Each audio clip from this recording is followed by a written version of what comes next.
अस्सलामुअलैकुम नाज़रीन, real news में ख़बरनि जो सिलसिलो जारी आहे। मां आहियां होस्ट मक्ता बलोच। मां तव्हांखे टंडो मोहम्मद ख़ान मां ख़बर ॾींदी हलां। टंडो मोहम्मद ख़ान रिपोर्ट अब्दुल अज़ीज़ सुमरो। टंडो मोहम्मद ख़ान ॻोठ सुलेमान सुमरो में हरण जहांगीर में ड्रेनेज सिस्टम नाकारा बणिजी वियो। इंतिज़ामिया गटर नाली जी सफ़ाई न कराए सघी, रहवासियुनि जो एहतजाज करण जो ऐलान।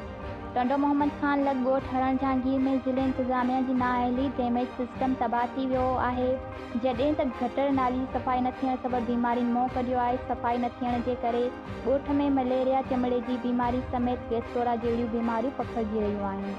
ॿिए तरफ़ मौसमियात खाते तरफ़ां बरसातियुनि जी अॻकथी कई आहे, पर इंतिज़ामिया निंड सुतल नज़र अचे थी। ॻोठाणनि वधीक ॿुधायो त गटर नाले जो पाणी अड़ो टेप हुजण करे घटियुनि में बीहण करे काफ़ी मुश्किलात खे मुंहुं ॾेई रहिया आहियूं, जॾहिं त नुमाज़ियुनि खे बि तकलीफ़ थी रही आहे।